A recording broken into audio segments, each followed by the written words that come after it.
अस्सलाम वालेकुम, क्या हाल है आपका। उम्मीद है आप लोग सब खैरियत से होंगे। अल्लाह ताला आप सबको अपने हिफ्ज़ व अमान में रखे, हर मुश्किल घड़ी से, मुश्किल वक्त से सबको अपने अमान में रखे, आमीन। आज मैं बना रही हूँ कलेजी, लेकिन ये चिकन की है कलेजी।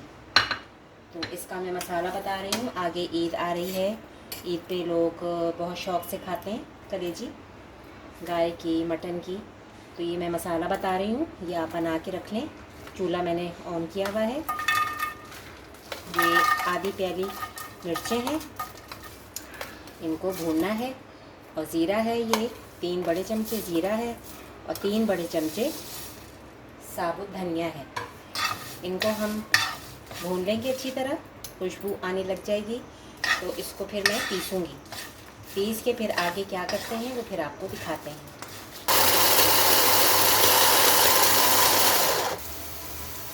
अब ये देखें प्याज गुलाबी हो गया है, तो बिस्मिल्लाह करके ये मैं कलेजी इसमें डालती हूँ।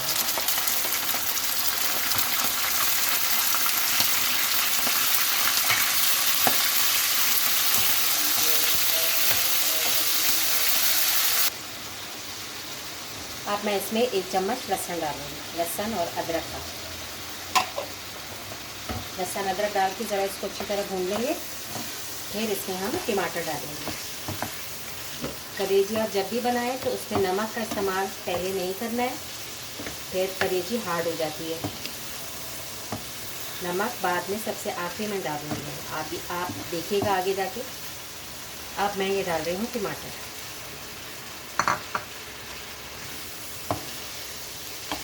टमाटर भी सॉफ्ट हो जाएंगे तो अच्छी हमारी ज़रा मसाले वाली कलेजी बन जाएगी। अब ये देखिए मसाला मैंने जो पीसा है ना, कितना मज़े का मसाला लग रहा है। ये बकरा ईद पे बहुत आप लोगों के काम आएगा। मुख्तलिफ़ चीज़ों में मैं इस्तेमाल करूँगी, तो आप देखिएगा, आप लोग भी इस्तेमाल कीजिएगा। तो उससे जो भी आप बनाएंगे ना उसका जायका बहुत अच्छा हो जाता है। तो ये मैं 2 चम्मच डाल रही हूँ इसमें। बाकी ये मैं बॉटल में रख लूँगी, आगे बकरा ईद पे इंशाल्लाह काम आएगा। और थोड़ी सी हल्दी, नमक अभी तक देखिए मैंने नहीं डाला। नमक का इस्तेमाल सबसे आखिर में होगा।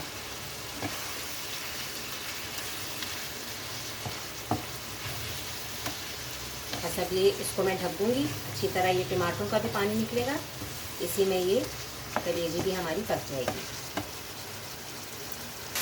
अब देखिए कितना अच्छा इसका मसाला तैयार हो गया है। मसाले वाली कलेजी बहुत मज़ेदार सी बन गई है। अब मैं इसमें डालूँगी नमक, आधा चम्मच का नमक डाल रही हूँ। फिर आप रखें, अगर और चाहिए तो फिर और भी डाल सकते हैं, ज़्यादा ना हो जाए इसलिए पहले आप कम डालें। बस अब इसको थोड़ी देर और पकाऊंगी, फिर मैं इसको डिश आउट करके आपको दिखाती हूँ। अब देखिए ये पक गई, मैंने चूल्हा बंद कर दिया है। अब इसको हम प्लेट में निकाल देते हैं।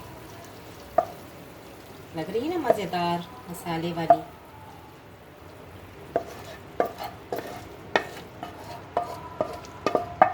ऊपर से हम गार्निश कर देंगे, हरी मिर्चें, हरा धनिया, ताकि मज़ीद इसको 4 चांद लग जाए। खाने में तो है ही अच्छी, देखने में भी अच्छी लगे, तो ये बहुत ज़रूरी होता है। इसका 16 सिंगार हमने कर दिया। तो ये थी हमारी फ़ाइनल लुक।